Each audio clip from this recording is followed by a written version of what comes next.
أعوذ بالله من الشيطان الرجيم. بسم الله الرحمن الرحيم. Alhamdulillahi rabbil alamin. Wassalatu wassalam ala asrofil anbiya'i wal mursalin wa ala alihi wa ashabihi wa man sara binahjihi ila yaumiddin.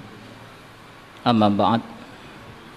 Jamaah salat maghrib yang dimuliakan Allah Subhanahu wa ta'ala, pada kesempatan yang bahagia ini segala puji bagi Allah, kita bisa melanjutkan kajian tafsir kita pada surat yang ke-85, yaitu surat Al-Buruj, gugusan-gugusan bintang.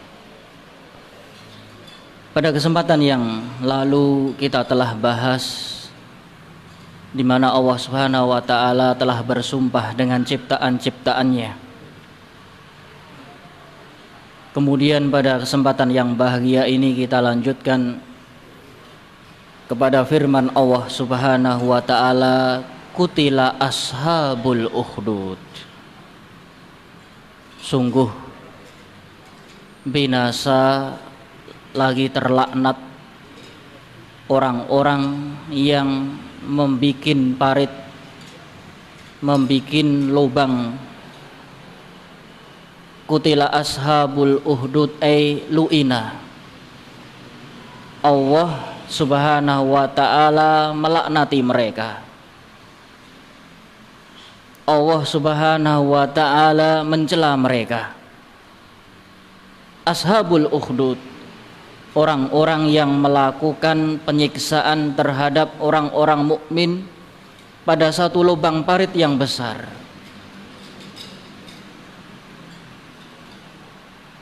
Hada khobarun an qaumin kufar amadu ila man indahum minal mu'minina billahi azza wajal. Ayat ini Allah menghambarkan bahwasanya Allah murka.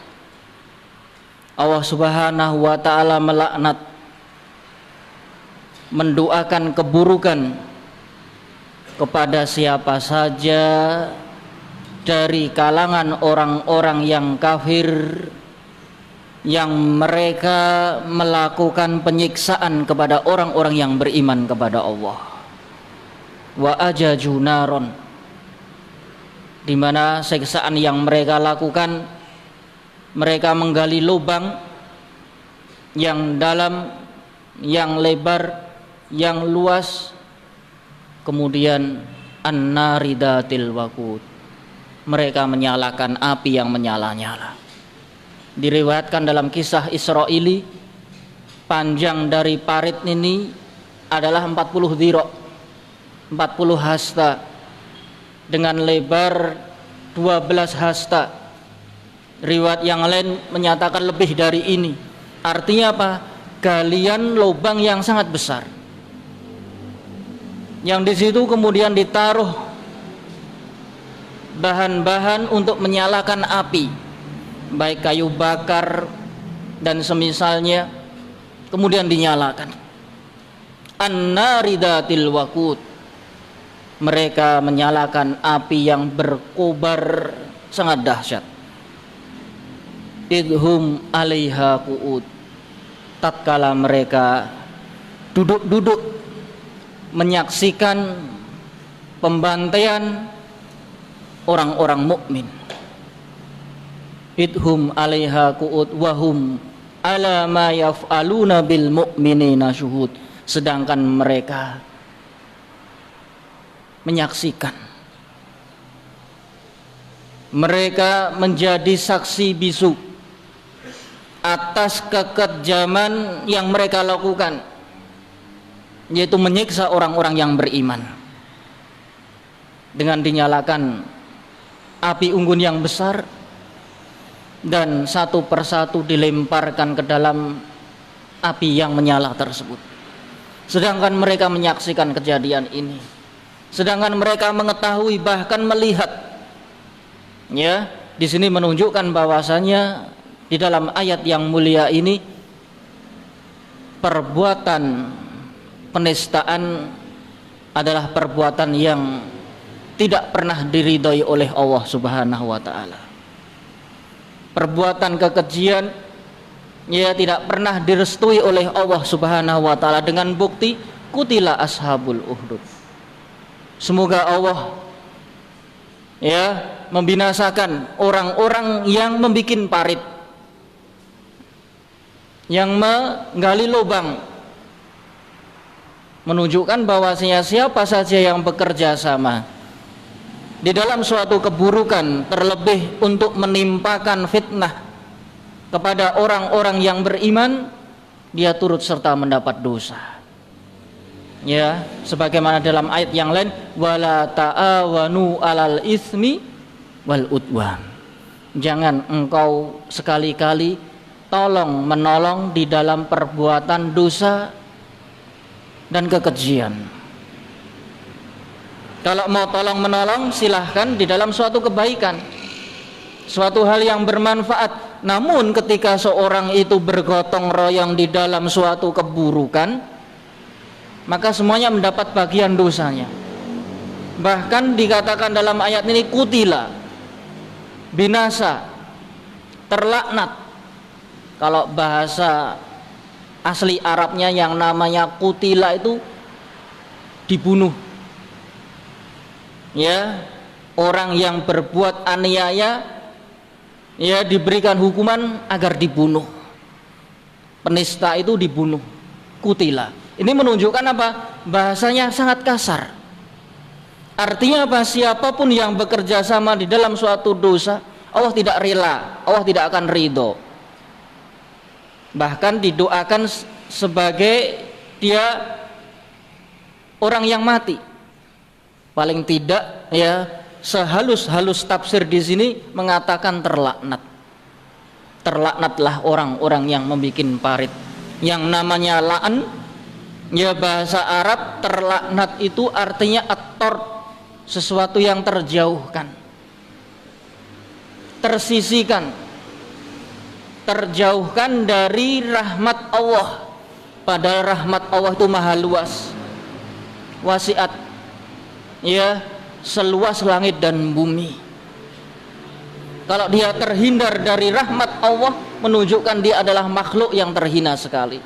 Sebagaimana iblis laknatullah, dia terjauhkan, tersisihkan dari semua bentuk kebaikan. Ada orang sholat dia menangis, ada azan dia lari terbirit-birit, ada yang berzikir dia terkencing-kencing. Lihat iblis, syaitan bala tentaranya, melihat suatu kebaikan dia tersiksa. Kenapa? Karena dia terlaknat, jauh, amat jauh dari rahmat Allah. Padahal berzikir, berdoa, sholat, azan adalah amalan ibadah, namun bagi iblis itu menyiksa. Artinya dia terhindar dari rahmat Allah, padahal rahmat Allah maha luas. Kalau orang-orang yang membuat parit dikatakan dia terlaknat, ya bahasa kasarnya binasa. Ini menunjukkan bahwasanya perbuatan aniaya adalah perbuatan yang sangat keji. Bahkan di dalam hadis qudsi Allah Subhanahu wa taala berfirman, "Inni haramtu dzulma ala nafsi wa ja'altu bainakum muharrama fala tadzalamu." Sungguh wahai para makhluk, aku telah jadikan kezaliman itu adalah haram bagi diriku sendiri, dan telah aku gariskan, tuliskan haram untuk kalian semua, sehingga jangan kamu pernah berbuat aniaya. Berbuat aniaya saja tidak boleh, apalagi ditimpakan aniaya tersebut kepada orang yang beriman. Orang yang baik justru dimusuhi, orang yang beriman justru disiksa. Ini keburukannya kuadrat. Dia sudah melakukan kezaliman.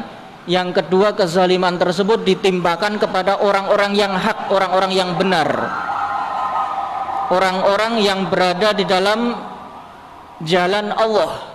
sehingga keburukannya 2 kali lipat. Dia berbuat aniaya, yang kedua menimpakan kepada orang mukmin, sebagaimana nanti ayat akan disinggung, innalladzina fatanul mu'minina wal mu'minat tsumma lam yatubu falahum adzabu jahannam walahum adzabul harik. Sesungguhnya orang-orang yang menimpakan fitnah, ujian, petaka, keburukan kepada orang mukmin lelaki ataupun perempuan, balasannya kelak apa? Adzabu jahannam, baginya neraka jahanam, dan baginya azab yang membakar, adzabul harik. Sehingga di sini Allah Subhanahu wa taala memberikan peringatan sekaligus tasliyah, sekaligus memberikan hati kepada orang-orang yang beriman agar mereka berbesar hati. Kalau kalian disiksa seperti ini, kalian diuji oleh orang-orang musyrik Mekah seperti ini, ketahuilah orang zaman dahulu lebih berat ujiannya. Mereka ya dilemparkan ke parit, ke lubang yang sangat luas dalam, yang apinya menyala-nyala, sehingga dia dibakar dalam kondisi hidup, sebagaimana ketika dahulu Nabiullah Ibrahim alaihissalam ketika berhadapan dengan Namrud. Ya, ketika berhadapan dengan Namrud, raja yang zalim, diktator, ya, maka sudah menjadi sunatullah. Orang zalim, aniaya, diktator itu ya puncak-puncaknya mereka menyiksa dengan api. Ya, kalau sekarang mungkin disetrum, ya cuma diselomot rokok, itu nggak ada apa-apanya. Ya, zaman dahulu dibakar dalam kondisi hidup, sambil diejek, minta tolong kepada Tuhanmu, mintalah pertolongan kepada yang kamu sembah, sebagaimana hal ini dilakukan kepada Nabiullah Ibrahim. Maka Nabi Ibrahim pun memohon kepada Allah agar diselamatkan, dan Allah kabulkan. Allah Subhanahu wa taala firmankan, qulna ya naru kuni bardan wasalaman ala Ibrahim. Wahai api, jadilah pendingin dan penyelamat bagi hambaku Ibrahim, maka dia selamat. Dibakar sampai kayu bakarnya ludes habis, berhenti nyala api, Ibrahim berdiri dan berjalan keluar. Suatu mukjizat yang sangat agung. Namun masih saja yang namanya raja kafir dan pengikutnya tetap tidak mau menyembah Tuhannya Ibrahim alaihissalam, sebagaimana juga ashabul ukhdud. Qutila ashabul ukhdud an-nari dhatil waqud idhum 'alaiha qu'ud. Ini suatu ujian yang Allah gambarkan kepada umat-umat zaman dahulu. Ya, betapa banyak ya orang yang beriman disiksa dengan dibakar hidup-hidup sejak zaman dahulu. Dan ini merupakan sunatullah, ujian Allah Subhanahu wa taala kepada hamba-hambanya yang beriman. Apakah mereka masih beriman atau keimanan mereka goyah, berubah?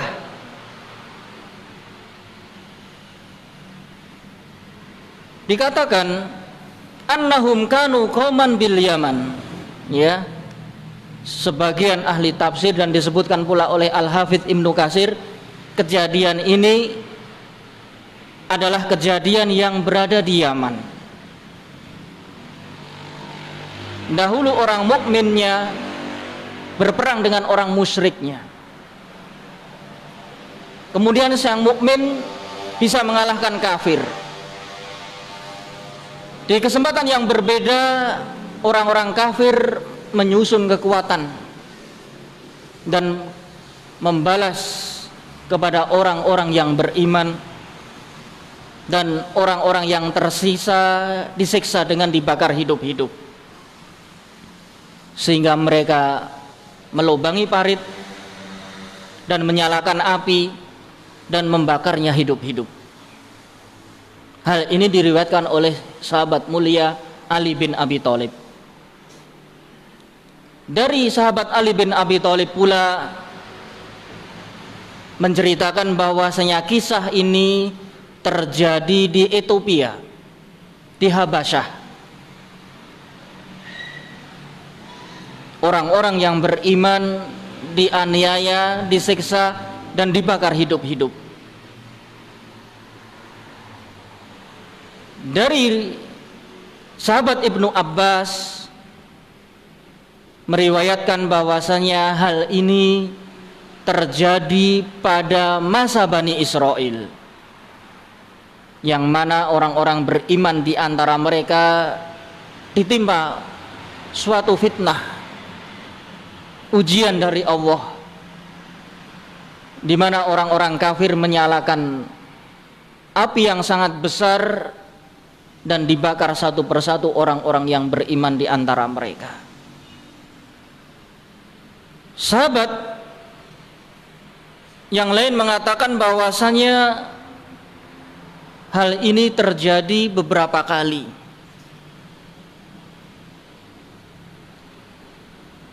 Berkata sebagian ahli tafsir, kanatil ukhdud salasah, bahwasanya kejadian pembakaran dengan api yang sangat besar terjadi 3 kali.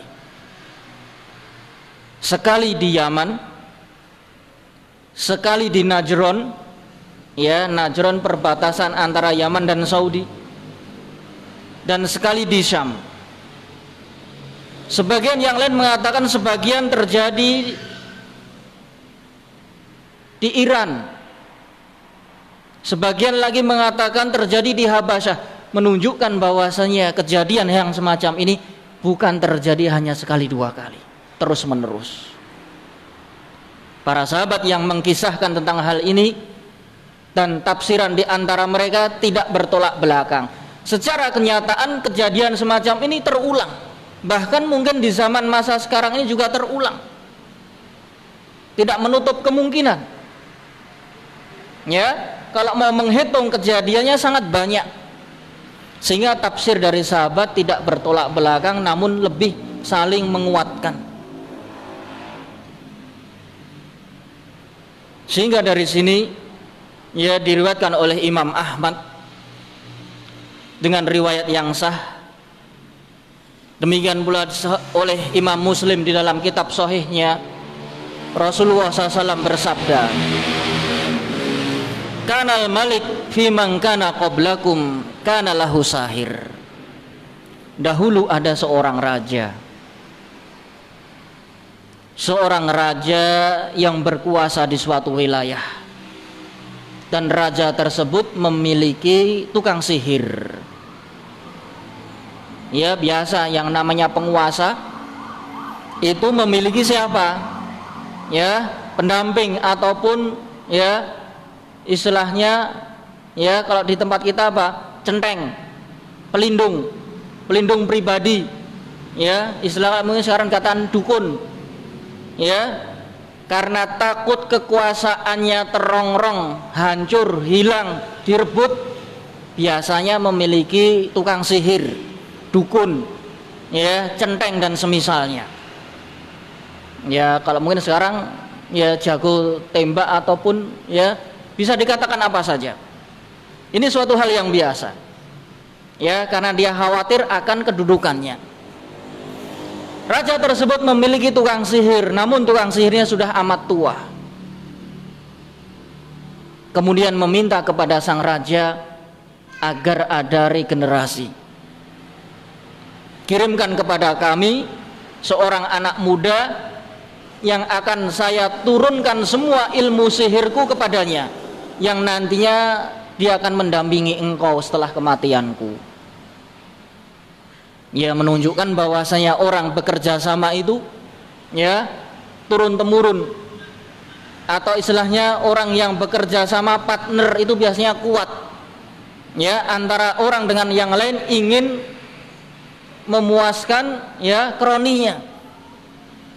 Maka tukang sihir yang sudah tua ini meminta kepada raja orang kepercayaannya.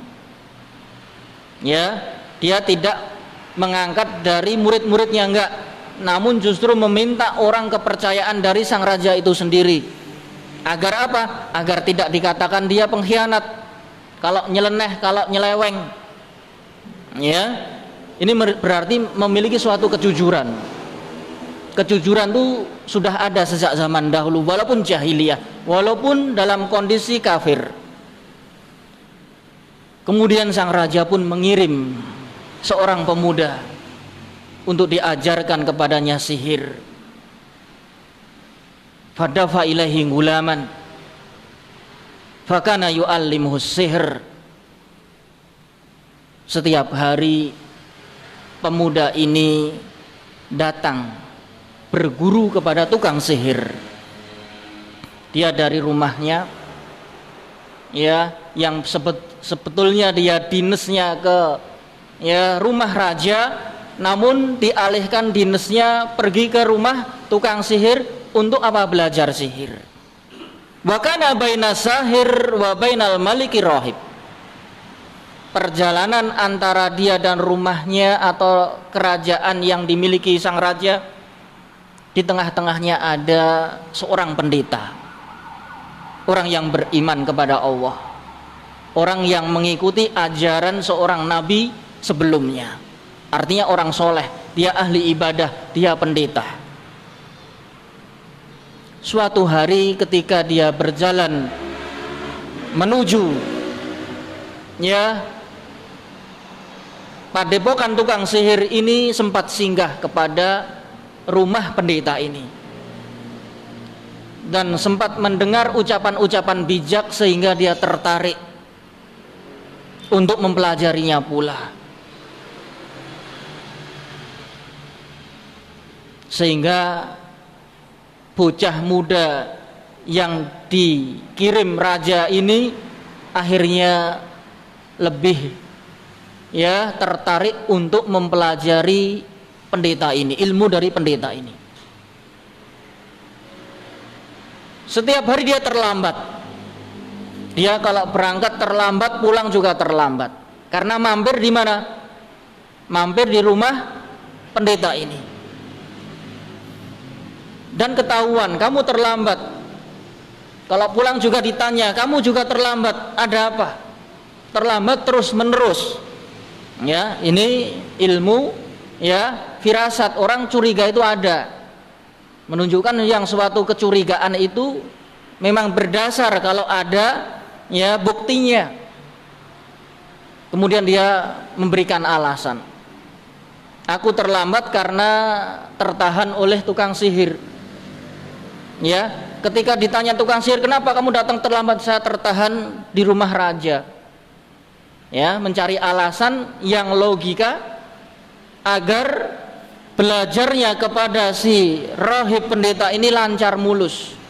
Ya, ini menunjukkan ya suatu ya sebetulnya suatu kebohongan, namun ya di zaman dahulu mungkin yang namanya kebohongan dalam rangka melindungi suatu kebaikan diperbolehkan. Berbeda dengan agama kita yang namanya kebohongan tidak bisa dijadikan dalih kecuali dalam perang, kecuali seorang lelaki untuk merayu istrinya. Selebihnya tidak boleh. Sehingga ya perkataan ini bisa diterima oleh kedua belah pihak. Kalau pulang ke raja, kenapa kok terlalu larut malam? Tertahan oleh sihir, padahal tukang sihir tidak menahannya. Dia mampir ke rumah rahib. Fabainahum kadzalik. Maka setelah lama belajar, dia belajar sihir juga lama, belajar ilmu agama dari rahib ini juga sudah lama. Saat datang waktu ujian, ketika di dalam perjalanan, di tengah perjalanan tiba-tiba muncul binatang melata yang sangat besar. yang menghalangi manusia untuk lewat di tengah jalan tersebut. Dan semua manusia pada takut. Tidak ada yang mendekat, entah hewan apa, ya, tidak disebutkan. Hewan melata sangat besar, menakutkan, membahayakan, sehingga menghalangi manusia untuk melewatinya. Disinilah dia mau mengetes ilmu yang ia dapat. Dia berkata, al-yawm a'lam amr rahib ahabbu ilallah am amri sahir. Hari ini aku akan mengetes ilmu mana yang lebih dicintai oleh Allah, ilmunya rahib atau ilmunya tukang sihir. Ya, dia memiliki keyakinan ini. Inilah saat yang tepat, karena selama ini dia bimbang menerima ilmu dari rahib, juga menerima ilmu dari tukang sihir. Saatnya itu untuk mengetes dari ilmu kedua-duanya. Ya, ada halangan, ada ujian, menunjukkan yang namanya ujian itu sebetulnya bukan ujian. Sebetulnya yang namanya ujian itu menunjukkan kepada kebenaran. Sehingga kita tidak perlu ragu pada ujian. Ya, rintangan, halangan, disitulah untuk membuktikan seseorang, termasuk pemuda ini. Sehingga pemuda ini mengambil batu sambil melafatkan, ya Allah, kalau seandainya ilmu rahib lebih engkau cintai dan itu adalah ilmu yang benar, ya, melebihi ilmu tukang sihir, maka akan aku lempar dengan batu ini. Kalau tewas binatangnya berarti memang ini kehendakmu.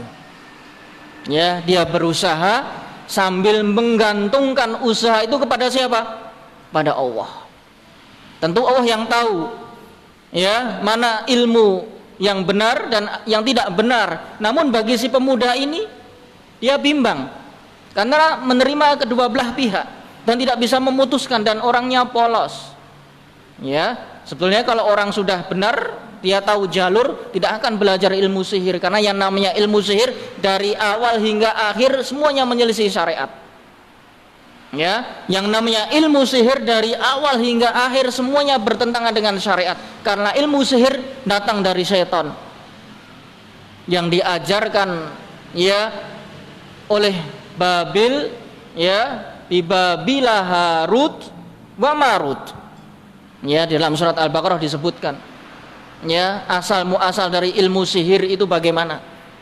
Itu adalah ujian. Ya, ujian dari Allah. Ya, namun Allah Subhanahu wa ta'ala telah menggarisbawahi bahwasanya ilmu sihir tidak boleh dipelajari. Walaupun nyata, walaupun ada, namun tidak boleh dipelajari, karena itu adalah semuanya dari awal hingga akhir menabrak syariat. Sehingga dia pun melemparkan batu tersebut, dan binatang melata tersebut jatuh tersungkur mati. Sehingga dia gembira dan yakin bahwasanya ilmunya rahib, pendeta, adalah di jalan kebenaran yang Allah lebih cintai. Maka dia segera berlari menuju rumah rahib sang pendeta tersebut, seraya berkata dan bercerita kejadian yang ia alami. Setelah bercerita, maka sang rahib pun berkata, hari ini engkau sudah melebihi ilmu yang telah aku ajarkan. Hari ini engkau lebih utama, lebih mulia, lebih bisa daripada aku.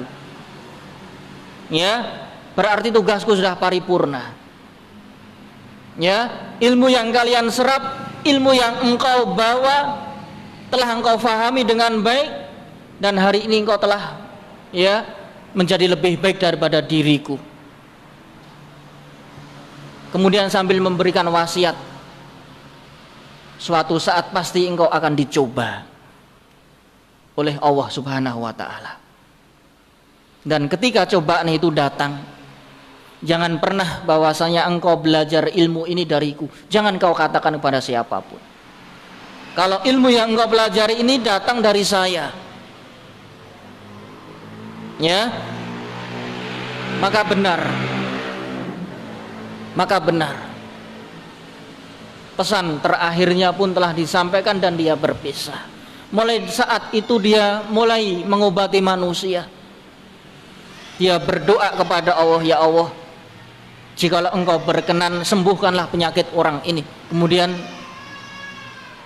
dia diberikan kesembuhan. Setiap penyakit yang ia jumpai, dia berdoa kepada Allah. Dia menggantungkan usahanya kepada Allah. Berbeda kalau ilmu sihir. Ilmu sihir itu racian, jumpa jampe, ya, otak-atik gatuk, ya, ini ilmu sihir. Namun berbeda dengan yang namanya, ya, mukjizat ataupun karomah yang datang dari Allah. Dia hanya berdoa saja, dia hanya memohon saja kepada Allah dengan ketulusan, dengan penuh penghambaan, bahwasanya yang menyembuhkan Allah. Setiap ada kesulitan, inilah, ya, belajar tawakal kepada Allah, memohon kepada Allah. Karena Allah adalah zat yang menciptakan segala sesuatu. Kenapa tidak memohon kepada Allah? Kenapa tidak bersimpu menghadap kepada Allah agar dimudahkan urusannya? Dari sinilah, ya, mulai dia tersebar bahwasanya pemuda ini, kalau orang umum ya nggak bisa membedakan mana yang namanya karomah, mana yang namanya sihir biasa. Ya, hakikatnya orang ini adalah orang yang berdoa kepada Allah, memohon kepada Allah agar disembuhkan. Bukan karomah sebagaimana yang difahami oleh sebagian manusia. Wah, wonge sekti, iso mabur, iso iki. Bukan seperti itu sebetulnya. Ya, para sahabat yang melintasi sungai, berjalan dengan kudanya, itu adalah doa dari Allah. Orangnya nggak berbuat ritual apa-apa, tidak mengucapkan jampi apa-apa, semata-mata pertolongan. Ada sahabat yang dibakar hidup-hidup seperti Nabi Ibrahim, namun selamat. Tidak mengucapkan jambi-jambi, ritual bacaan, hanya berdoa kepada Allah, memohon kepada Allah saja. Sehingga kalau orang umum mengatakan, wah, dia sekti mondro kuno, otot kawat balung besi, ya, ditembak kebal. Padahal semata-mata datang dari Allah yang menyelamatkan, bukan kekuatan atau fisik dia. Kalau kekuatan fisik itu berarti sihir, ya, tipuan. Sampai berita ini terdengar oleh penasehat raja, di mana penasehat raja adalah orang yang buta. Mendengar bahwasanya pemuda yang dikirim oleh raja ternyata sudah bisa mengobati sana sini, maka dia tertarik untuk mencoba. Kemudian mendatangi rumahnya dengan membawa hadiah yang sangat banyak. Kemudian berkata, wahai pemuda, kalau engkau sanggup mengobati diriku yang buta ini, seluruh hadiah ini milikmu.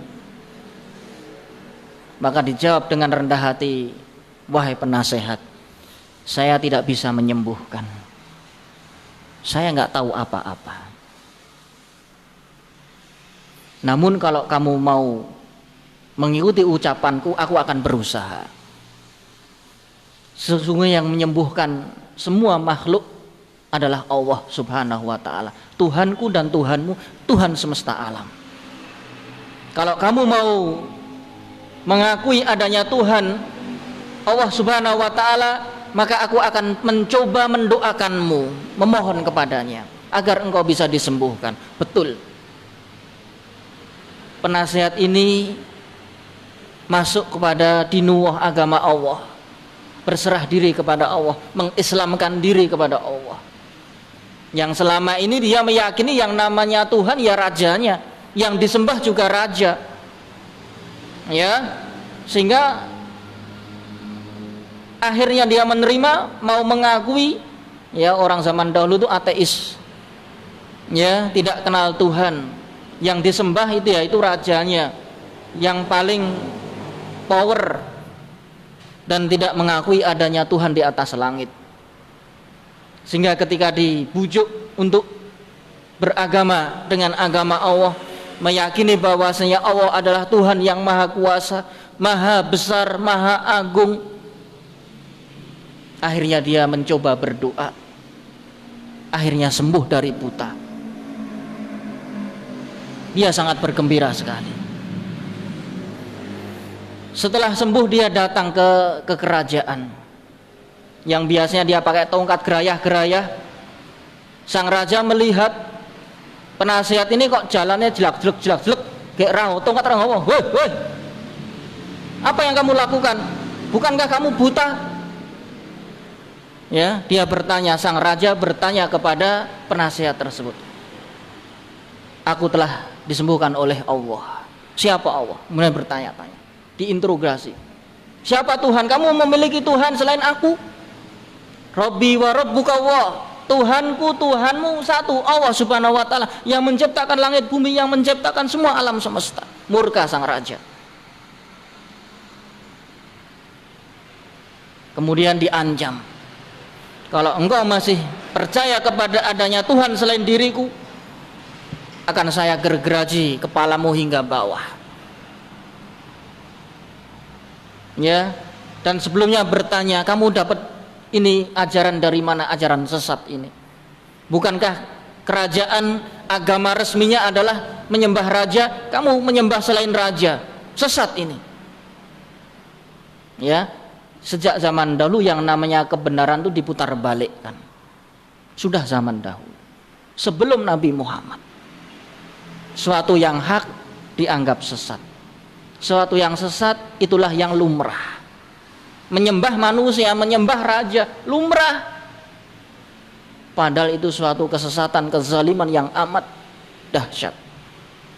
Namun ketika seorang menyembah Allah, dikatakan keluar dari aturan kenegaraan, aturan dari sang raja, sehingga diinterogasi, kamu dapat ilmu ini dari mana? Kemudian mengaku, ini yang menyembuhkan, ya, yang mengajariku ini adalah seorang lelaki yang engkau utus untuk belajar kepada sihir. Dia semu bahagia, semu sedih, ya, karena menganggap dia bahagia, menganggap ilmu yang dipelajari tukang sihir berhasil. Namun kok ada sesuatu yang aneh. Akhirnya dipanggil. Benar, kamu menyembuhkan ini? Saya tidak menyembuhkan. Yang menyembuhkan hanya Allah pencipta alam semesta. Yang menurunkan sakit dialah yang menyembuhkan. Dialah yang menurunkan cobaan, dan dia juga yang mengangkat cobaan tersebut. Sehingga semakin murka. Disiksa pemuda ini. Dan sebelumnya, ya, ditanya, kamu belajar dari mana? Bukankah engkau belajar, kami kirim untuk belajar kepada tukang sihir? Yang sebetulnya dia sudah diwanti-wanti untuk tidak membuka rahasia belajar dari rahib karena kondisi, ya. Maka dia pun berkata bahwasanya aku belajar dari rahib ini. Rahib pun dipanggil, diinterogasi, akhirnya juga dibunuh. Sebagaimana dibunuhnya penasehat tersebut, dibelah menjadi dua tubuhnya. Dan siksa demi siksa ditimpakan kepada pemuda ini. Dibawa ke atas gunung, ya, ditawari taubat. Kalau kamu mau mengabdi lagi kepada sang raja, menyembah raja saya saja, kamu akan terbebas dari pembunuhan. Tapi kalau tidak, kami akan lempar kamu dari pucuk gunung ini. Karena sang pemuda sangat faham semua datang dari Allah dan ujian ini datang dari Allah, maka dia pun berdoa kepada Allah, Allahumma ikfini in syi'ta, Allahumma ikfihim bima syi'ta, ya Allah, lindungi aku dengan perbuatan yang engkau kehendaki. Akhirnya gunung pun berguncang gempa. Semua pasukan yang membawanya berjatuhan mati semua, sedangkan dia selamat. Allah selamatkan dia. Akhirnya dia pulang ke kerajaan menghadap raja. Loh, rajanya kaget. Bukankah kamu sudah dilempar dari atas gunung? Bukan. Justru pasukanmu yang terlempar dari gunung. Dibawa ke laut, ya. Dia di tengah laut ditawarkan lagi, kalau mau tobat kamu kembali kepada ibadah kepada raja, kalau tidak kamu akan kami tenggelamkan. Terjadi gelombang banyak yang sangat dahsyat. Semua pasukan tewas, ya, berada ke dasar laut, sedangkan dia selamat kembali lagi. Terus berulang, setiap siksaan demi siksaan Allah selamatkan. Hingga sang pemuda ini mengatakan, sungguh engkau tidak akan bisa membunuhku, sungguh engkau tidak akan bisa memondoretiku sedikit pun, kecuali dengan satu cara. Gua merasa dikasih jalan. Raja pun berbesar hati, apa segera katakan agar kamu cepat mati. Kemudian dikatakan, kumpulkan seluruh manusia dan umumkan bahwasanya saya mau dibunuh oleh raja. Sebagaimana rakyat semua telah mendengar, menyaksikan semua, ya, apa yang siksaan yang ditimpakan raja, semuanya meleset semua. Ini dia menginginkan, menghendaki agar semua rakyat dikumpulkan untuk menyaksikan. Kemudian sambil mengatakan, ambillah anak panahku ini dan lemparkan anak panahku sambil ucapkan bismillah, ya, dengan menyebut nama Allah. Dalam riwayat yang bismillah Rabbil Gulam, Tuhan dari anak ini. Benar, pemuda ini diikat atau dia, ya, ditaruh di suatu tiang, ya, dan manusia semuanya dikumpulkan. Kemudian diambillah sebuah panah, ya, beserta anaknya dan busurnya segera dilesatkan sambil berteriak bismillah warabbul gulam, dengan menyebut nama Allah, Tuhan pemuda ini. Maka busur pun mengenai pelipisnya sehingga dia meninggal dunia. Seluruh rakyat bersorak-sorai, Rabbil gulam, bismillah Rabbil gulam, hanya beriman kepada Allah. Tuhannya siapa? Pemuda ini. Seluruh daya upaya untuk membinasakan, menghilangkan nyawa anak ini semuanya gagal total. Ternyata raja tidak memiliki daya, tidak memiliki upaya. Seluruh manusia juga sama. Hakikatnya para rakyat disadarkan bahwasanya zat yang maha penguasa hakikatnya adalah Allah, yang menciptakan pemuda ini, juga menciptakan seluruh alam semesta termasuk sang raja. Akhirnya semua rakyat masuk ke dalam dinul Islam berbondong-bondong. Disitulah, ya, sang raja marah besar. Tidak diduga, ya, permainan ini tidak diduga, ya, dikatakan sebagai permainan yang sangat menyengitkan, kata dia. Karena tujuan dia membunuh pemuda ini agar apa? Semua rakyat tunduk kepada dia. Namun justru sebaliknya, semua rakyat membangkang kepada dia, hanya beriman kepada Tuhan Rabbul Alamin.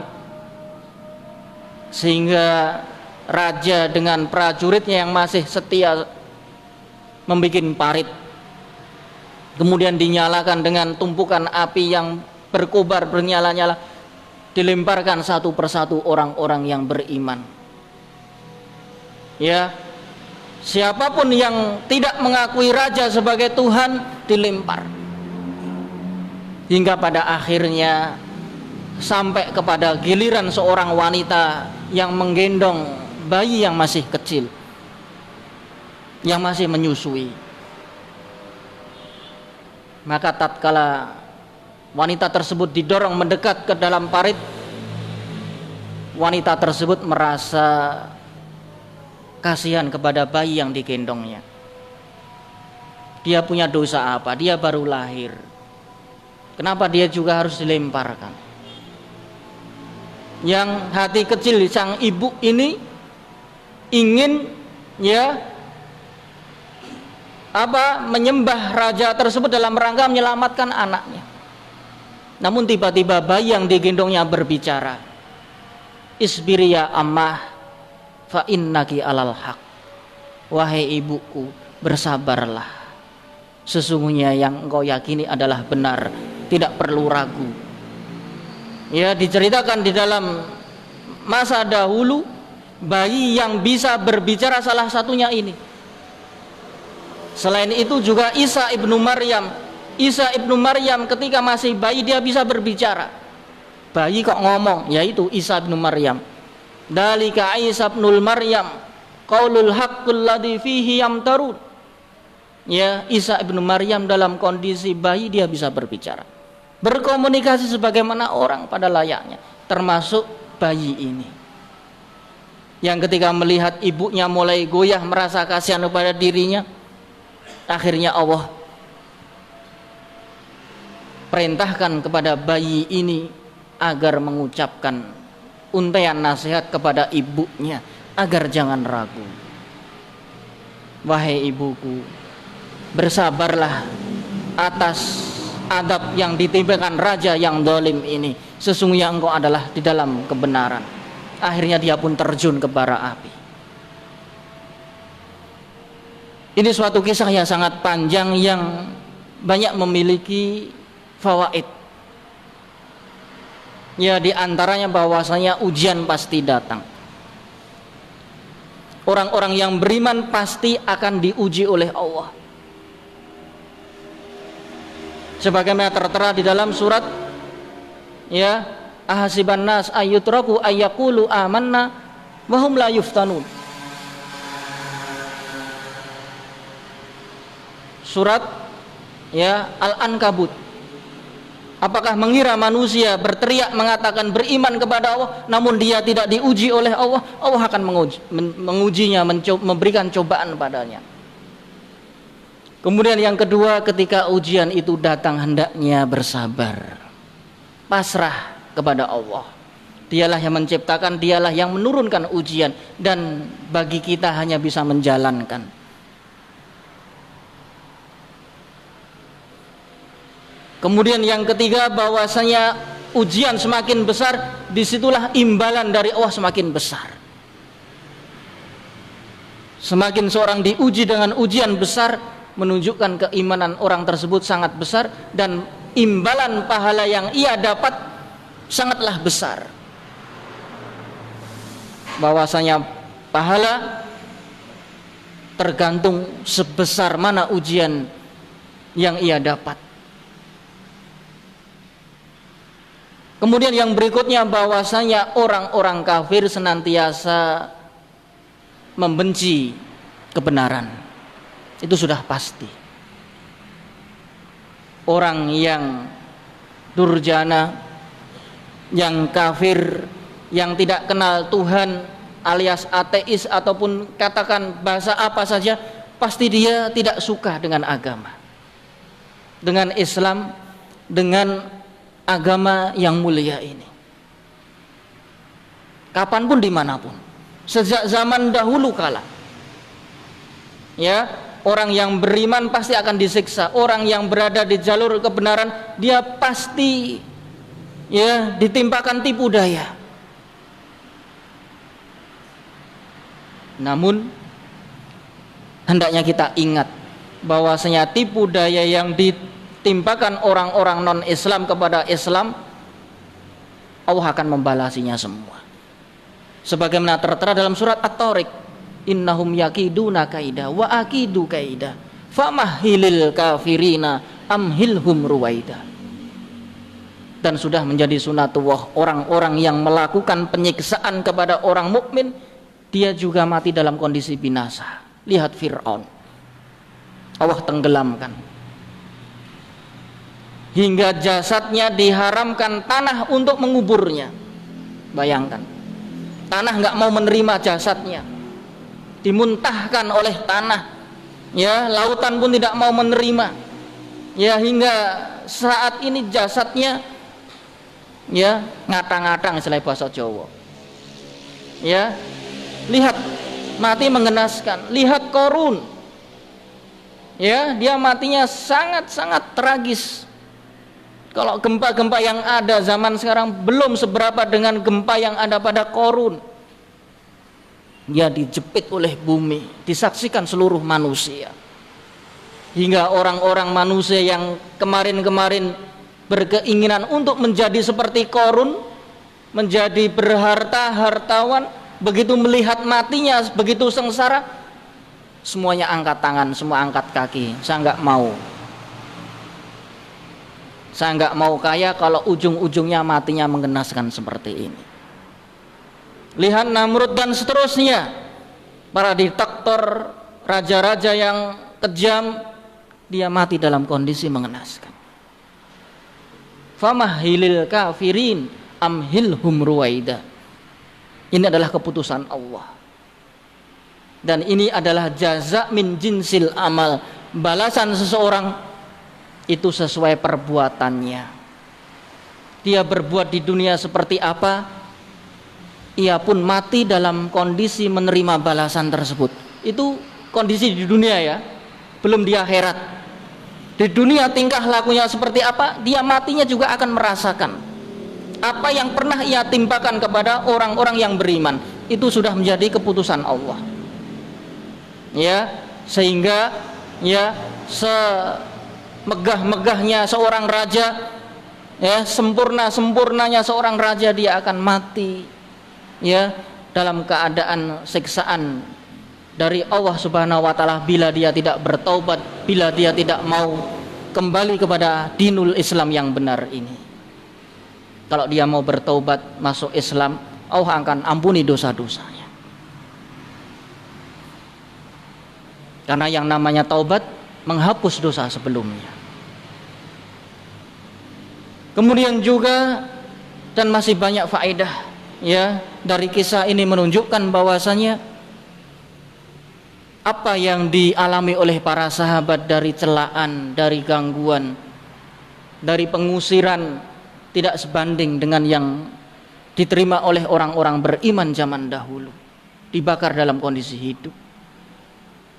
Sehingga kisah yang semacam ini akan membesarkan jiwa seorang muslim. Tidak perlu takut, tidak perlu goyah, masih di atas suatu nikmat yang agung bila dibandingkan petaka-petaka yang ditimpakan umat zaman dahulu, ujian yang Allah berikan kepada orang-orang beriman zaman dahulu. Sehingga sepantasnya terus kita bersyukur kepada Allah, senantiasa memuji dengan mengabdikan diri kepada Allah dengan sebenar-benarnya hatta hakul yakin, hingga keyakinan ini ya berpisah dari jasad kita, sehingga kita diwafatkan dalam kondisi Islam, beriman, hingga kita mendapatkan surga yang kekal abadi. Marilah kita berdoa kepada Allah agar kita diberikan kekuatan iman, ihsan. Semoga Allah mengukuhkan pendirian kita, meringankan ujian-ujian kita, dan kita dimudahkan oleh Allah menggapai surganya. Allahumma sholli wa sallim wa barik ala nabiyyina Muhammad wardawahumma an sahabatihil kiram waj'alna ma'ahum birahmatika ya arhamar rahimin. Allahumma gfir lil muslimina wal muslimat al ahya'i minhum wal amwat innaka sami'un qaribum mujibu da'wat ya qadiyal hajat. Rabbana ighfir lana wa li ikhwanina alladina sabaquna bil iman wa la taj'al fi qulubina ghillan lil ladina amanu rabbana innaka raufur rahim. Allahumma ighfir lana wa li walidaina warhamhuma kama rabbayani shaghira kama rabbayani shaghira. Rabbana la tuzigh qulubana ba'da id hadaitana wa hab lana min ladunka rahmah innaka antal wahhab. Allahumma inna na'udzubika min zawali ni'matik wa tahawulu afiatik wa fujaatu ni'matik wa jami'i sahatik. Allahumma aqsim lana min khasyatika ma tahulu bihi bainana wa baina ma'siyatik wa min ta'atika ma tuballighuna bihi jannatak wa minal yakini ma tuhawwinu bihi alaina masaibad dunya wa mat'na Allahumma bi asma'ina wa absarina wa quwwatana abadan ma abqaitana waj'alhu warisam minna waj'al sa'rona ala man dolamana waj'al sa'rona ala man dolamana wala taj'al musibatana fi dinina wansurna ala man adana wala tusallit alaina man la yakhafuka fina wala yarhamuna ya rabbal alamin rabbana hab lana min azwajina wa dzurriyyatina qurrata a'yun waj'alna lil muttaqina imama rabbana atina fid dunya hasanah wa fil akhirati hasanah wa qina adzabannar walhamdulillahi rabbil alamin wassalamu alaikum warahmatullahi wabarakatuh.